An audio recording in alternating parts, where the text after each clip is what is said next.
الحمد لله نحمده ونستعينه ونستغفره ونؤمن به ونتوكل عليه ونعوذ بالله من شرور أنفسنا ومن سيئات أعمالنا من يهده الله فلا مضل له ومن يضلل فلا هادي له ونشهد أن لا إله إلا الله وحده لا شريك له ونشهد أن سيدنا ومولانا محمدا عبده ورسوله أما بعد فأعوذ بالله من الشيطان الرجيم بسم الله الرحمن الرحيم شهر رمضان الذي أنزل فيه القرآن هدى للناس وبينات من الهدى والفرقان وقال الله تعالى في مقام آخر ما آتاكم الرسول فخذوه وما نهاكم عنه فانتهوا اللهم صل على محمد وعلى آل محمد كما صليت على إبراهيم وعلى آل إبراهيم إنك حميد مجيد اللهم بارك على محمد وعلى آل محمد كما باركت على إبراهيم وعلى آل إبراهيم إنك حميد مجيد۔ رمضان المبارک کا مہینہ بہت ہی بابرکت، عظمت اور شان والا مہینہ ہے۔ اس مہینے کو اللہ رب العزت نے ایسی بہت ساری خصوصیات عطا فرمائی ہیں جو باقی 11 مہینوں میں سے کسی کو بھی عطا نہیں ہوئی۔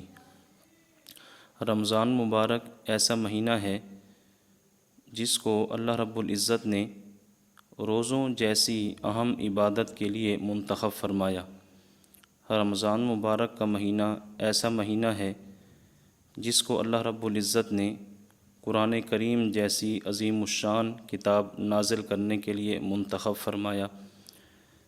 رمضان مبارک کا مہینہ ایسا مہینہ ہے کہ جس میں نفلی عبادت کا ثواب فرض کے برابر اور ایک فرض کا ثواب 70 فرائض کے برابر کر دیا جاتا ہے۔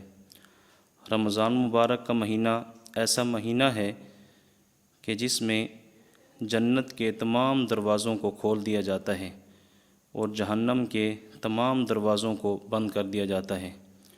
رمضان مبارک کا مہینہ ایسا مہینہ ہے جس کو 3 حصوں میں تقسیم کیا گیا ہے۔ اولہ رحمت و اوسطہ مغفرت و آخرہ عتق من النار۔ رمضان کے پہلے 10 دن یہ اللہ رب العزت کی خاص رحمت کے ہیں۔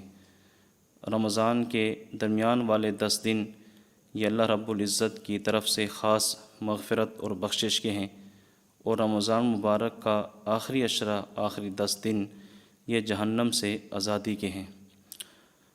اسی طرح رمضان مبارک کا مہینہ ایسا مہینہ ہے کہ جس میں سرکش شیاطین کو قید کر دیا جاتا ہے تاکہ وہ روزے داروں کے روزے کو خراب نہ کر سکیں۔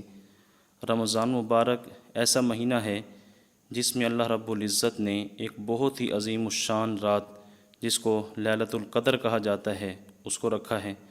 اسی طرح رمضان مبارک کا مہینہ ایک ایسا مہینہ ہے کہ جس میں روزانہ افطار کے وقت 10 لاکھ ایسے آدمیوں کو جہنم سے رہائی ملتی ہے جو اپنے گناہوں کی وجہ سے جہنم کے مستحق ہو چکے ہوتے ہیں۔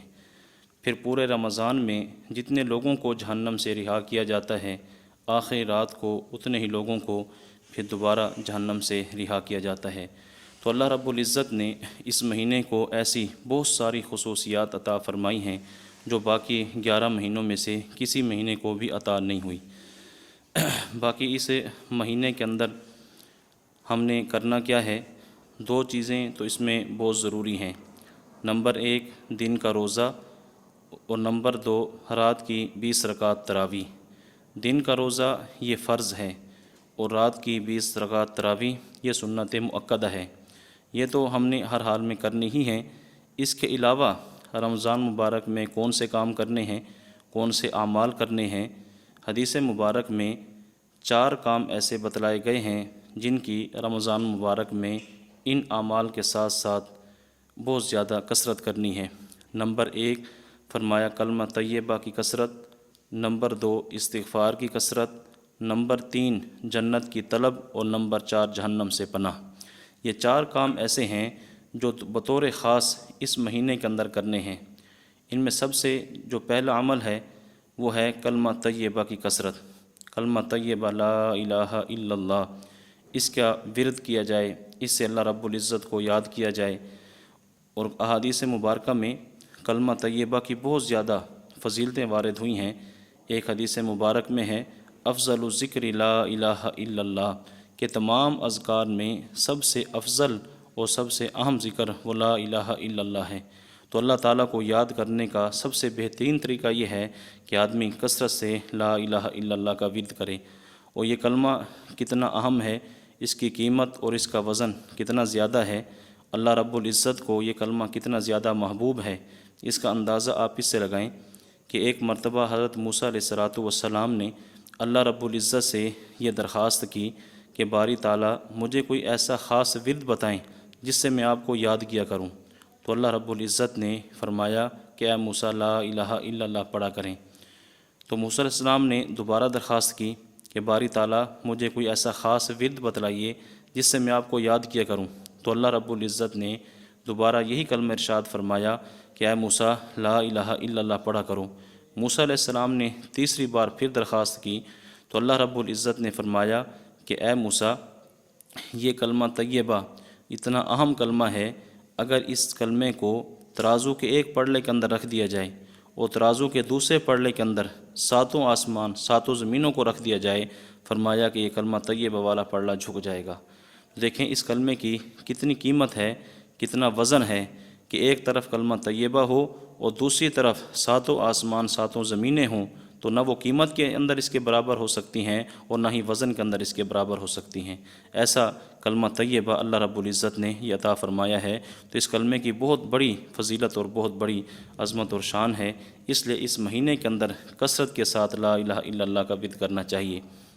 اور یہاں میں ایک وظیفہ بھی آپ حضرات کی خدمت میں عرض کر دوں کہ رمضان مبارک کا مہینہ ہے، اس مہینے کا جہاں ہم نے ورد کرنا ہے تو کوشش کریں کہ 70,000 مرتبہ کلمہ طیبہ کا ورد کیا جائے۔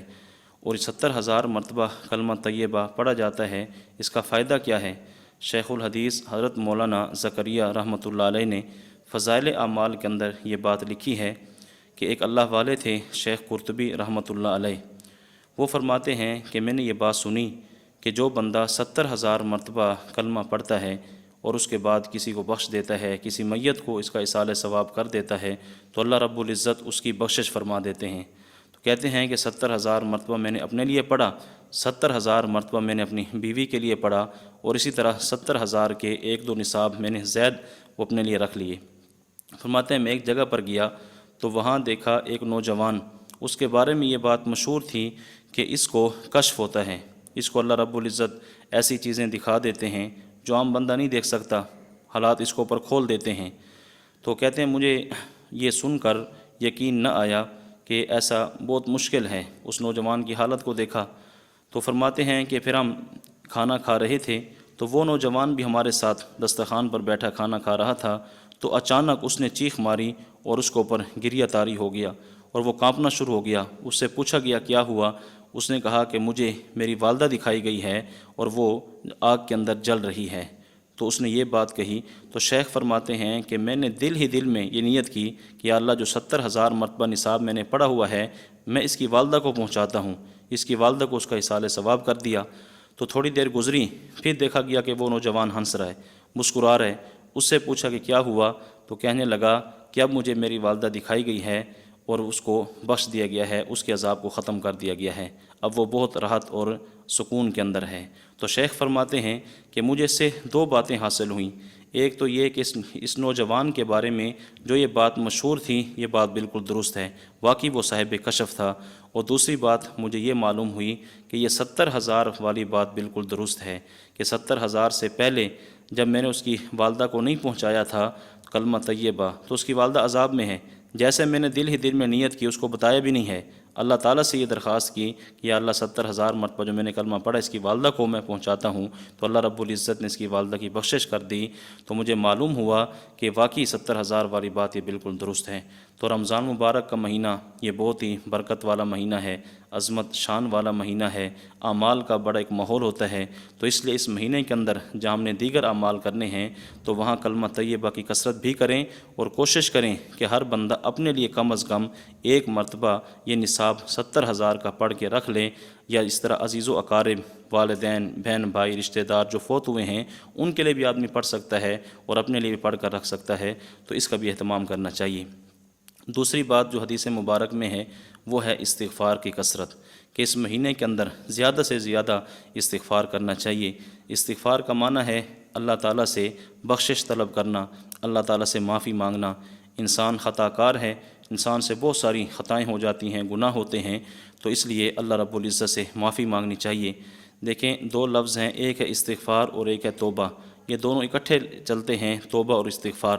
استغفار اس کا تعلق ہے ماضی کے گناہوں کے ساتھ، جو انسان سے ماضی کے اندر خطائیں ہو گئی ہیں، گناہ ہو گئے ہیں، اور توبہ کا تعلق مستقبل کے ساتھ ہے کہ آئندہ انسان نہ کرے۔ تو ہم اللہ تعالیٰ سے اس مہینے کے اندر استغفار بھی کریں اور توبہ بھی کریں، اپنے سابقہ ماضی کے گناہوں پر استغفار کریں، معافی مانگیں اور آئندہ نہ کرنے کا پکا عزم کریں۔ تو اس مہینے کے اندر استغفار کی بہت زیادہ کثرت ہونی چاہیے، اور احادیث مبارکہ میں استغفار کے مختلف کلمات وارد ہوئے ہیں۔ سب سے مختصر تو یہی ہے استغفر اللہ، استغفر اللہ، استغفر اللہ۔ اس کے علاوہ استغفر اللہ الذی لا الہ الا هو الحی القیوم واتوب الیہ، یا استغفر اللہ ربی من کل ذنب واتوب الیہ۔ تو اس میں استغفار بھی ہے اور اس میں توبہ بھی ہے، تو ہمیں اس مہینے کے اندر زیادہ سے زیادہ اس کا اہتمام کرنا چاہیے۔ حضور پاک صلی اللہ علیہ وسلم باوجود معصوم ہونے کے، باوجود امام الانبیاء، سید الانبیاء، خاتم الانبیاء ہونے کے، روزانہ 100 مرتبہ استغفار کیا کرتے تھے۔ تو جب نبی علیہ الصلوۃ والسلام استغفار کا اتنا اہتمام کرتے ہیں تو ہم تو بہت سارے گناہ کرتے ہیں، ہم تو گناہوں کا مجموعہ ہیں، تو ہمیں تو بہت زیادہ اس کا استغفار کرنا چاہیے۔ تو اس لیے رمضان کے اندر اس کی بہت زیادہ کثرت ہونی چاہیے کہ آدمی سابقہ گناہوں سے معافی مانگے اور آئندہ نہ کرنے کا پکا عزم کرے۔ اور جو تیسری بات حدیث مبارکہ میں بیان کی گئی ہے وہ ہے جنت کی طلب، کہ جنت کو مانگا جائے، جنت کا سوال اللہ رب العزت سے کیا جائے، اللہ تعالیٰ سے زیادہ جنت کو مانگا جائے، کیونکہ رمضان مبارک کے مہینے میں جنت کے تمام دروازوں کو کھول دیا جاتا ہے، اللہ تعالیٰ کی رحمت بہت ہی پرجوش ہوتی ہے، تو اللہ تعالیٰ سے جنت مانگنی چاہیے تاکہ اللہ رب العزت ہمارے لیے جنت کا فیصلہ فرما دیں۔ اور حدیث مبارک میں ہے کہ جب بھی جنت اللہ تعالیٰ سے مانگی جائے، جنت الفردوس مانگی جائے، جب بھی اللہ تعالیٰ سے سوال کرنا ہو تو فرمایا کہ جنت الفردوس کا سوال کیا کرو، جنت الفردوس مانگا کرو، کیونکہ یہ جنت الفردوس تمام جنتوں میں سب سے عالی جنت ہے۔ اس کا ذکر قرآن پاک میں بھی ہے، فرمایا ان الذین آمنوا وعملوا الصالحات کانت لہم جنات الفردوس نزلا، میں کہ جو لوگ ایمان لائے، ایمان کے بعد نیک اعمال کرتے رہے، تو قیامت کے دن جنت الفردوس ان کا مہمان خانہ ہوگا، اللہ رب العزت کی طرف سے ان کی مہمان نوازی ہوگی، اللہ رب العزت کے یہ مہمان ہوں گے، اللہ رب العزت ان کے میزبان ہوں گے۔ تو اللہ رب العزت نے بہت کچھ اہل جنت کے لیے، اہل ایمان کے لیے تیار کیا ہوا ہے، بلکہ ایک حدیث قدسی ہے، اللہ رب العزت ارشاد فرماتے ہیں اعددت لعبادی الصالحین ما لا عین رأت ولا اذن سمعت ولا خطر علی قلب بشر، فرمایا کہ میں نے اپنے نیک اور صالح بندوں کے لیے ایسی نعمتیں، ایسی چیزیں تیار کر کے رکھی ہوئی ہیں، فرمایا کہ آج تک کسی آنکھ نے دیکھی نہیں ہے، کسی کان نے سنی نہیں ہے، اور کسی کے دل پر ان کا خیال تک بھی نہیں گزرا۔ ایسی نعمتیں اللہ رب العزت نے اہل ایمان کے لیے، اہل جنت کے لیے تیار کر کے رکھی ہیں۔ تو اس لیے ہمیں چاہیے کہ ہم اس مہینے کے اندر زیادہ سے زیادہ اللہ رب العزت سے جنت کا سوال کریں، جنت مانگیں۔